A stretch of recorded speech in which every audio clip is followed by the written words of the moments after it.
saya Amelia Nurfadila dengan NIM 2241050035. Saya dari Prodi Perhotelan angkatan 2022.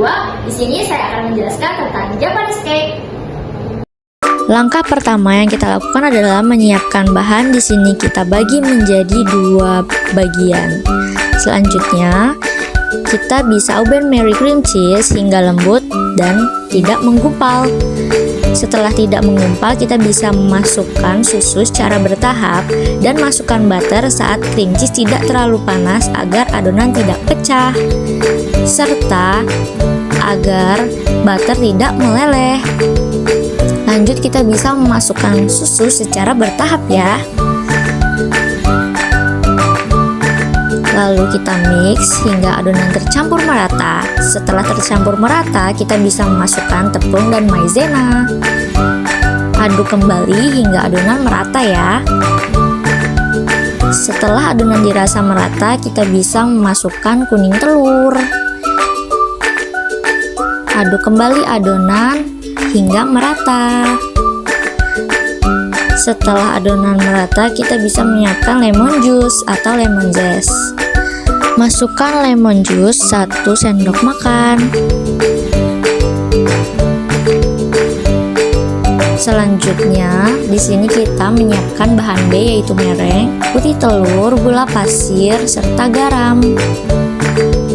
Lalu kita bisa mix adonan menggunakan balon whisk dengan kecepatan tinggi. Aduk menggunakan balon whisk dengan kecepatan tinggi dan adonan hingga berbusa ya. Setelah adonan berbusa, kita bisa menambahkan cream of tartar. Tujuannya agar adonan tidak cepat turun. Tunggu adonan hingga putih mengembang, pucat kaku, tidak terlalu kaku dan tidak terlalu cair ya. Kita tunggu adonan hingga soft seperti ini.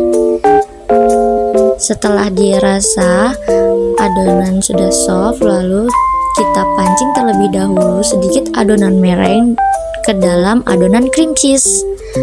Kita aduk menggunakan metode lipat. Setelah tercampur rata, lalu kita bisa memasukkan semua adonan mereng ke dalam adonan cream cheese. Tujuannya agar adonan tidak overmix dan tidak cepat turun. Aduk kembali hingga tercampur merata ya. Setelah dirasa merata, lalu kita bisa menyiapkan loyang. Jangan lupa loyang dilapisi oleh aluminium foil. Tujuannya agar adonan tidak terkena air saat proses Auben Marie. Proses Auben Marie adalah proses di mana sebuah wadah berisi adonan ataupun makanan yang diletakkan di atas wadah yang besar yang berisi air panas. Nah, lalu kita bake dengan metode Auben Marie dengan suhu 160 derajat selama 60 menit. Ini dia hasil Japanese cake-nya yang sudah kita hias menggunakan whipping cream, saus strawberry, dan tuil. Kalian juga bisa menggunakan crumble untuk garnishnya. Thanks for watching. Jangan lupa like, comment, and share, dan subscribe.